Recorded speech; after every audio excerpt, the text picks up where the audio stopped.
And welcome back. I apologize for the extended break, but I hope you enjoyed the duct tapes nonetheless, as we are getting into our first semi-finals match of the night. We are jumping into this lovely and beautiful ZVT. And spawning in the bottom right hand corner, we have the best Zerg player in all of South Korea representing CranKy Gaming. It is Dark. And spawning in the top left hand corner of Neo Humanity, we have his opponent. We have the South Korean Terran. He just 2-0'd Oliveira to make it to the semi-finals. Representing himself, this madman is teamless. It is GuMiho. This is the scheduled time of the broadcast where I rant a little bit about either GuMiho or Classic, talk about how good they are, and talk about how they are teamless. Shaking my head every time. Yeah, GuMiho is one of the best players in the world. Again, currently doesn't have the support of a team, but an amazing player nonetheless, and deserving of support. So if you're potentially a team owner out there, consider supporting our lovely Terran player here, as not anyone can just 2-0 the world champion. Not anyone can 2-0 Oliveira. As we are getting into this ZVT, and so far nothing too crazy. Hatch gas pool opener here. Dark, interesting placement, is going to be able to wall off this area of his mineral line, or behind the mineral line I should say, to make it a little bit more awkward for a Reaper to traverse through the terrain. But regardless, we are here in our ZVT. We're waiting for Oliveira versus GuMiho to finish up. Game number 2 did last, I believe, almost 20 minutes. So almost a 20-minute long TvT was had, and GuMiho came out on top. Unfortunately, it wasn't casted by anyone. The games were not broadcasted on any English channel or Korean channel, unfortunately, but I'm sure the matches were good, and I'm sure GuMiho has worked quite hard to make it here already in this tournament, but now he faces Dark. And these players have gone back and forth in the past, but typically Dark has the edge over his opponent. GuMiho can be a very scary Terran player though. Very tricky. He can play mech, he can mix up BC openers, and he can hit some very offbeat timings as well. He is not your ordinary Terran player.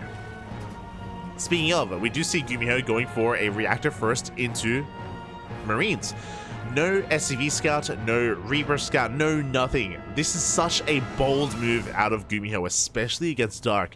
Dark is willing to go for aggressive openers, for early spawning pools, for early roach warrens as well. So for GuMiho to gamble like this is a very bold move, and a move that will pay off, as Dark is going for his third base for the most part on time. A little bit delayed, but only by a couple of seconds. Lings are moving out. GuMiho going for a bit of a later SCV scout, is going to get eyes on the third base, is now aware that Dark did go for a standard opener, and he should be safe and sound back at home.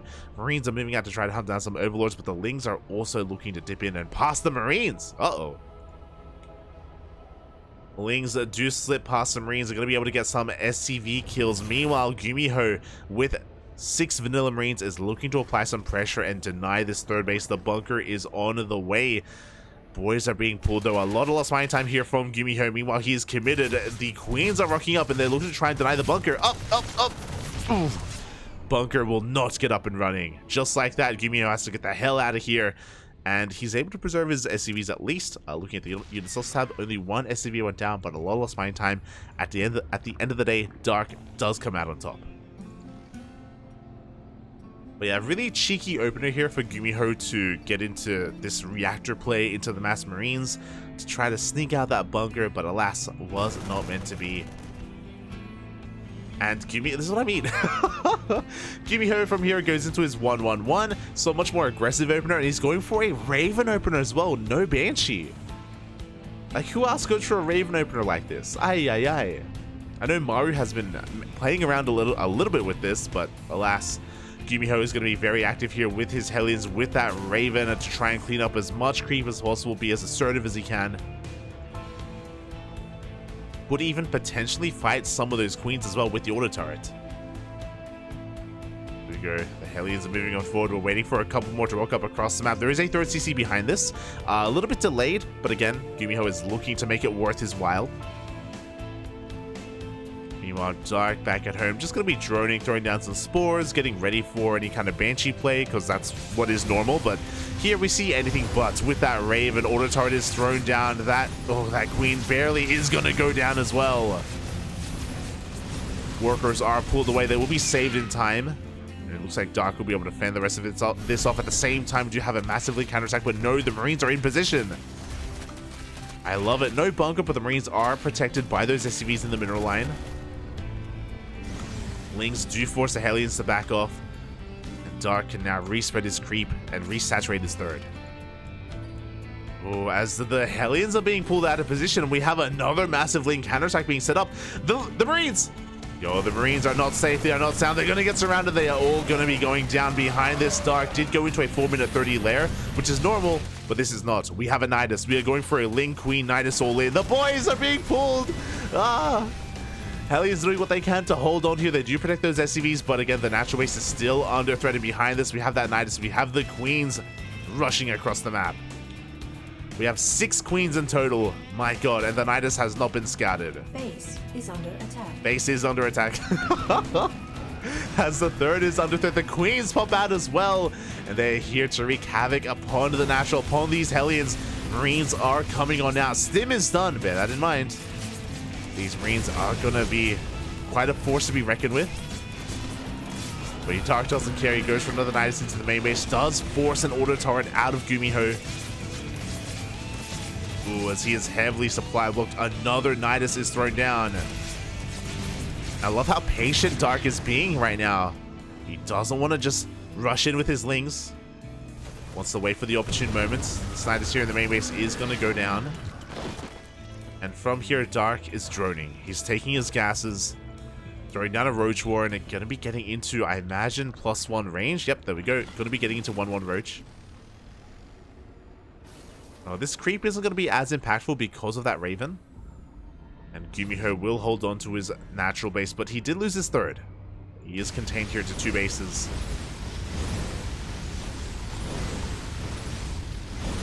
And so Dark is going to be backing off. Wait, did we lose the Raven? The Raven's still there. Okay. We just throw down the scan anyway, you know, just to be safe, just to be sure. Raven does rock up.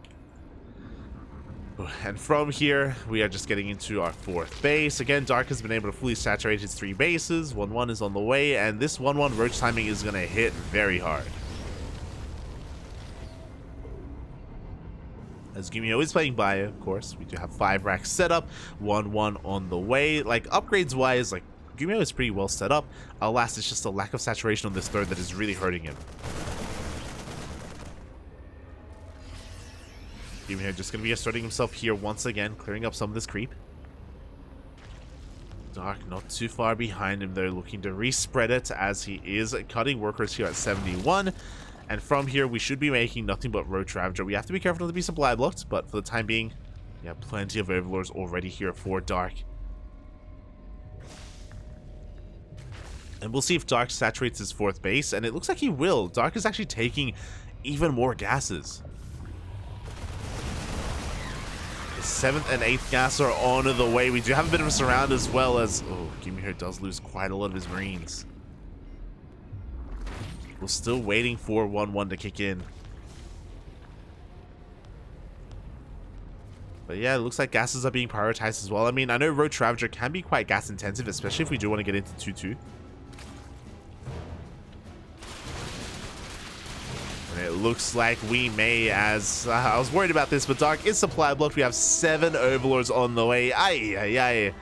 As Roaches are very supply intensive, but Dark is about to max out. There is that 2-2 that we were talking about. And with the completion of these Overlords, Dark should be able to remax here on his Roaches, on his Ravagers. GuMiho is in the midst of moving out, but this is not the time to move out.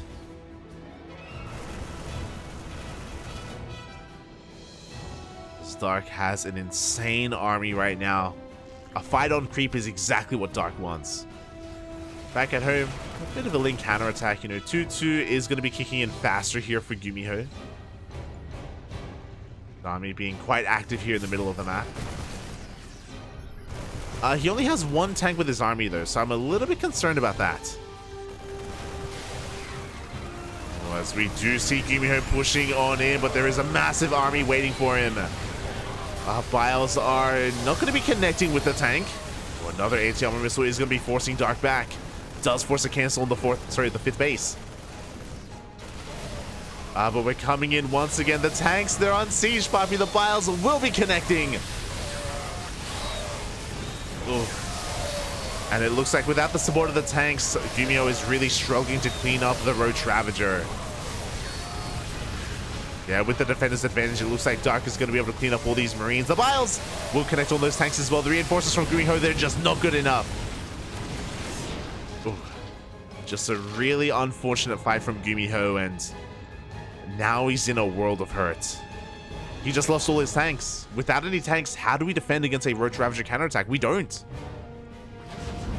We can't. As we're getting on top of the production, one tank does come out. It looks like GuMiho is going to try to come in from behind, but he does run into another army. Forces the unsiege out of GuMiho. Third base is under threat. Dark coming in from multiple angles. And even though the SimCity is okay, it's not going to be good enough. GG gets called, and Dark will take game number 1. GuMiho was doing well for himself, recovering after the Nidus play, after the Ling Queen Nidus all in.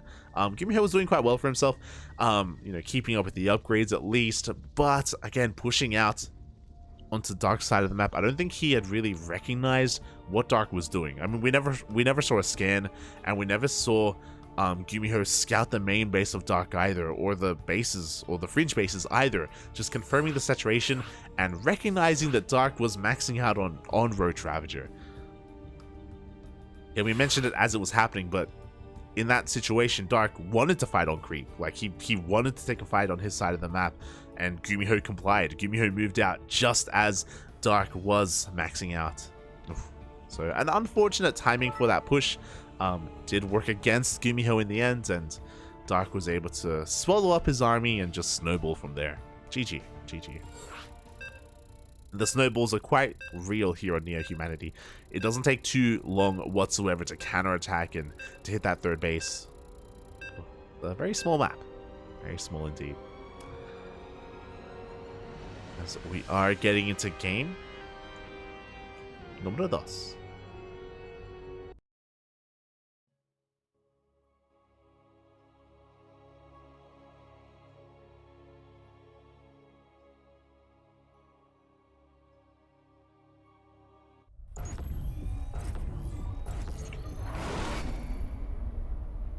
And spawning in the bottom left-hand corner of Royal Blood, we have the best Zerg player in all of South Korea representing CranKy Gaming. It is Dark.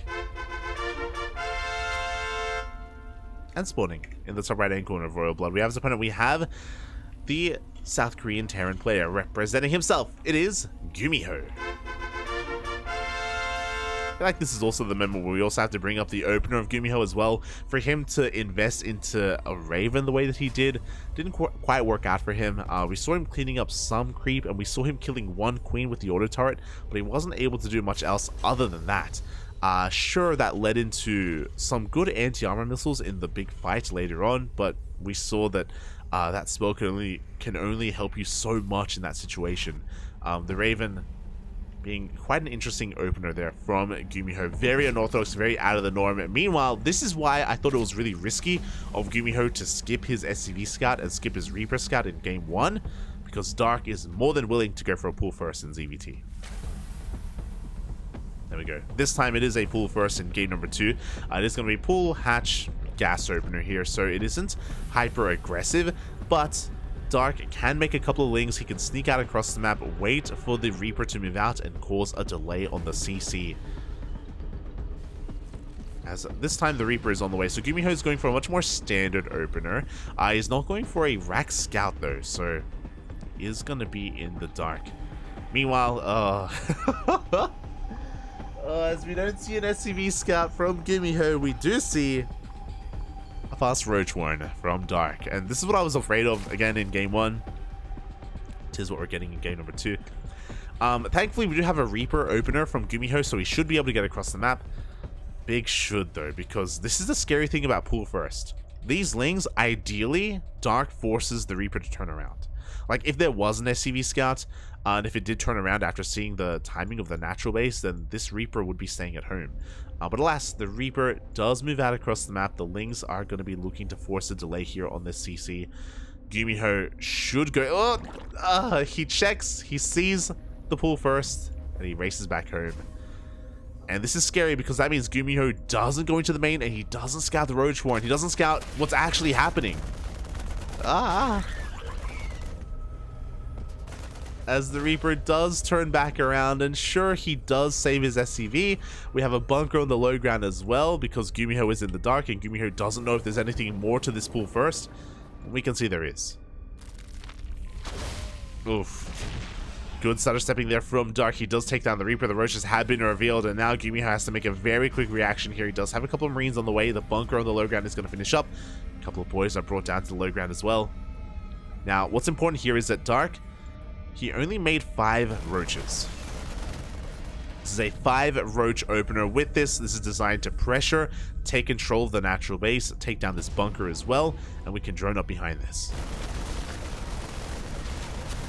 And unfortunately, GuMiho is looking to protect that natural, as a couple of SCs are going to be going down. Good target firing, though, as one of the Roaches does fall as well.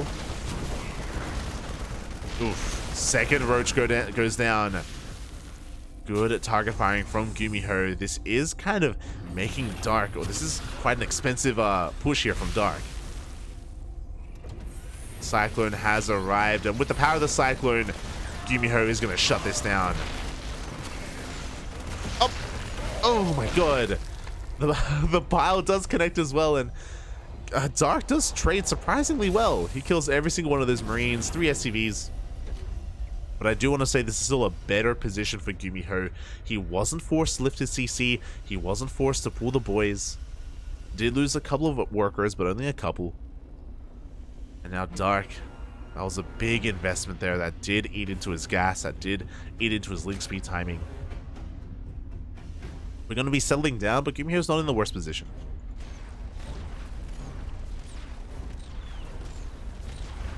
Oh, as he even lifts up the factory just to supply block Dark. And from here, GuMiho did go into a 1-1-1 opener into Banshee play, so much more aggressive here. I say much more. Yeah. Similar opener from game 1 from GuMiho when it comes to the 1-1-1, but much more aggressive as he is going to those Banshees, is investing into Cloak as well. And Dark wants to cut corners. He needs to minimize losses. He does have spores on the way in his main and his natural, at least, so he will have additional anti-air and detection. But there's still possibilities here for damage for GuMiho. He can still pick off some gas mining workers. Can dip in between the bases. Third CC is about to finish up for GuMiho as well. But in Dark's third is so delayed. Banshee dips in, but Queens were waiting for him. No spore here at the third, so GuMiho is going to be able to be a little bit annoying here. Gets a creep tumor. Going to catch some transferring workers as well. And he does get 1 additional drone. Yeah, not too bad here, as Dark has a little bit of room to work with. Oh god, let's be careful not to overextend. As we do have our second Banshee showing up, getting a third drone at the third base. Oof, almost gets a 4th. And yeah, again, this is not too bad. This isn't just doing damage, but this is also keeping Dark at home. Oof. But GuMiho loses one of those Banshees, and suddenly, this isn't the best trade from GuMiho. We don't want to be trading 3 drones for a Banshee. As Dark is going to be taking up back at home. We have an infestation pit on the way to get into Hive Tech. Maybe even get into Swarm Hosts. Most likely Hive Tech, though. I say that. Most likely Infestors. Infestors, they're a great kind of stepping stone here. They're a great supportive unit for Roach Ravager. And with these double Evo chambers, with the Roach speed as well, I imagine this is going to be for a more Roach heavy army.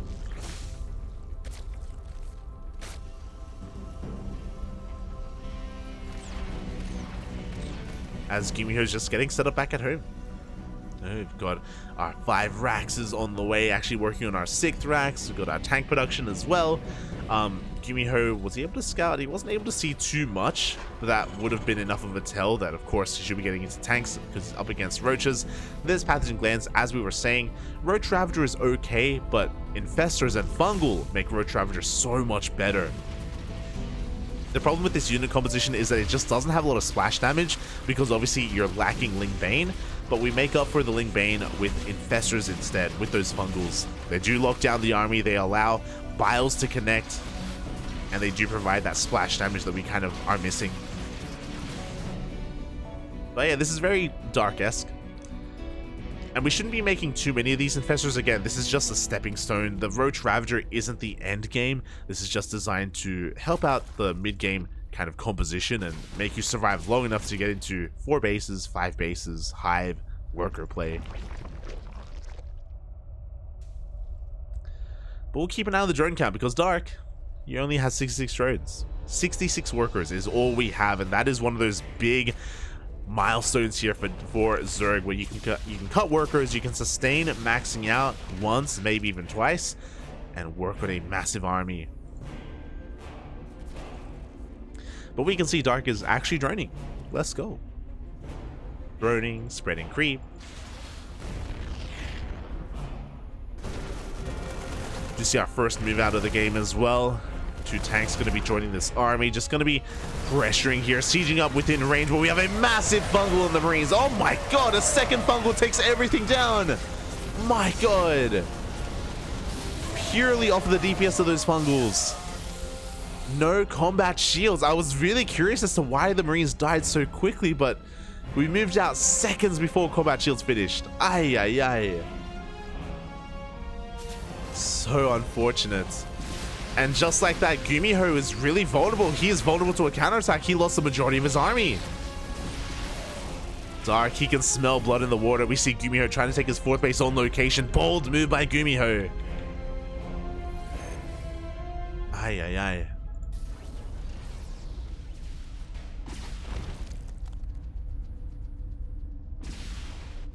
And we're gonna see that again. Oh no.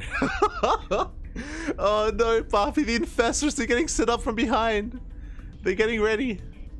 Oh, thankfully it looks like GuMiho is going to be rerouting his army towards the center of the map instead. But the Infestors are also rotating over as well. We don't have a Neural. We can only Fungal. God, but GuMiho being very cavalier, he does go for the Unsiege. Dark, he wants this. GuMiho rotating back over. See the Banshee getting a little bit of damage here at the 4th base. Oh, but here we go. There's the Fungal! The first one whiffing a little bit, but the second one does connect. But where's the Roach Ravager? We don't really have too much of a ground army here for Dark. The majority of it is staying back behind. Was staying behind, but here we go. He's rushing on forward. Oh god, the choke point is brutal though. Those tanks are doing so much damage.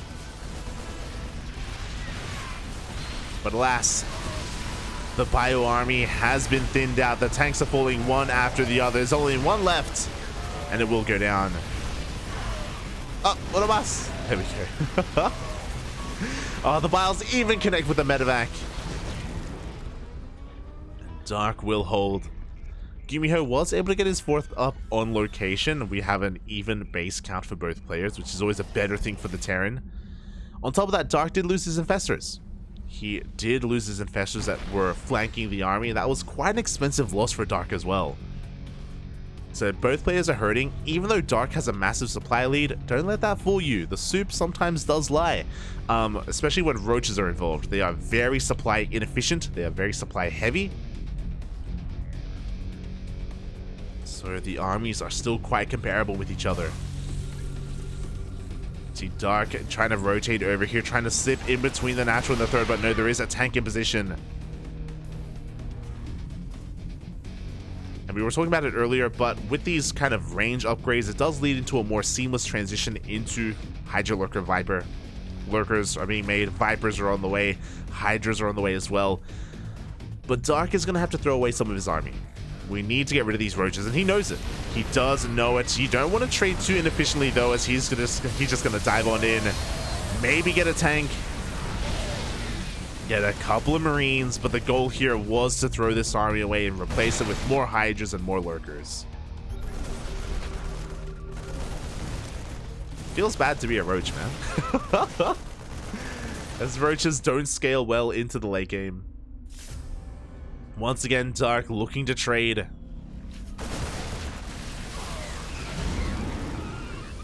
Let's get a couple of Marines at the same time. We do have a double drop here on the right-hand side, but no Lurkers and Infestors are waiting for him. Uh-oh. GuMiho has to be very... Oh, the whole position! Oh my god. He's crazy, Papi. He wants GuMiho to push in, baiting him with that exposed Infestor. But GuMiho, he doesn't take the bait. Will back off. Consolidate his army. Look to push in again.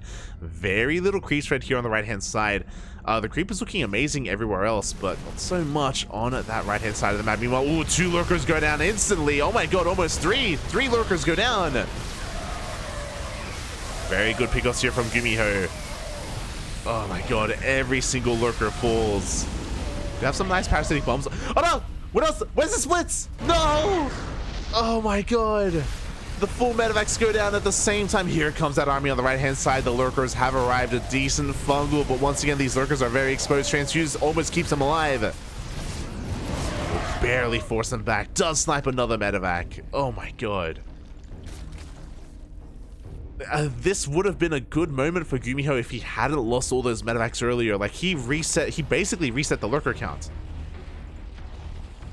As more Lurkers are being made as we speak. Dark trying to go for a counterattack. Dark, I don't think he's seen... Yeah. He doesn't know, Papi. He hasn't seen the 4th. He doesn't know that he's on par or he's behind economically this entire time. But now he knows, as the tank has been revealed, a couple of yoinks are going to be coming in as well. Only 1 tank remaining.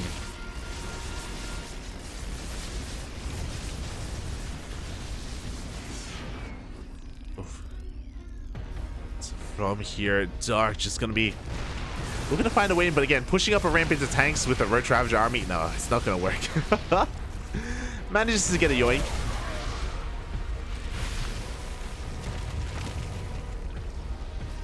Meanwhile, the Vipers have pulled back here just to gather some of that energy.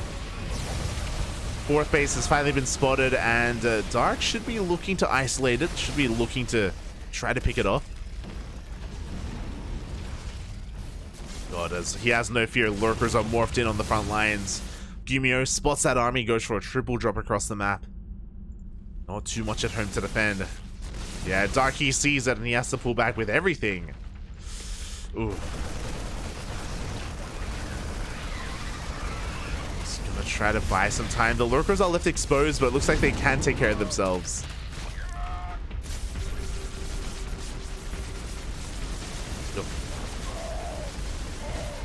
Yeah, and GuMiho spots that. He goes for the scan. He's moving forward with his tanks. Dark, I feel like he has to get the hell out of here. Oh god! At the same time, he's wedging himself in between the bases, gets on top of the production, but there it goes! And we get the snipes on the Vipers.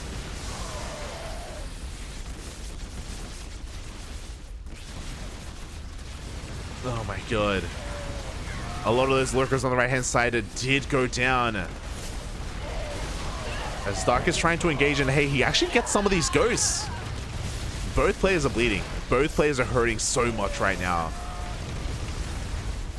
As the Lurkers are leapfrogging forward, we have a couple of Lurkers peeled off here to deal with that mineral line. At the same time, that double jump comes back, but no, we have enough at home to defend. The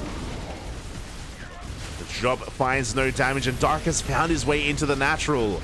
GuMiho was hyper-focused on killing all those Lurkers on the right-hand side, but was it worth it? Sure, he killed Lurkers, but he's losing a lot of his economy. He's losing a lot of his army. The planetary will go down. The natural base is compromised. Ghosts are falling left and right. And amidst all this chaos, Dark comes out ahead. Even though Dark has lost 20 Lurkers this game, and again, I'm pretty sure a lot of them were here on the right-hand side, it didn't even matter. Just because Dark was so active.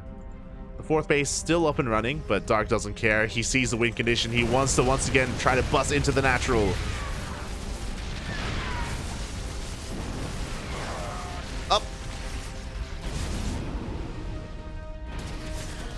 Here we go with his two armies. He's pulling GuMiho apart. The lurker spines go off. The mineral line goes down. The army trying to stim on forward here, and it will be able to clean this up. Unfortunately, Dark was target firing that planetary. But GG gets called. It was still too much. Dark will take game number 2 and the series. GG. Oof. Oh boy.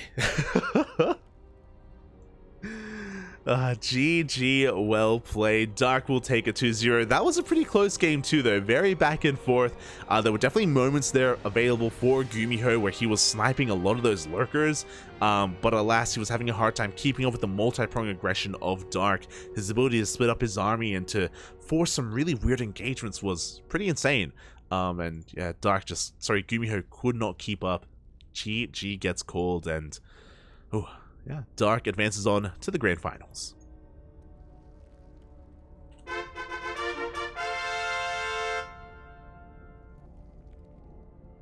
GG to the grand finals, where does he have an opponent ready and waiting for him? That's a good question, as I believe currently Ragnarok is facing Hero in the lower semifinals. I believe that's being casted by Inu and Wardy. And let me just have a peek at what's going on there.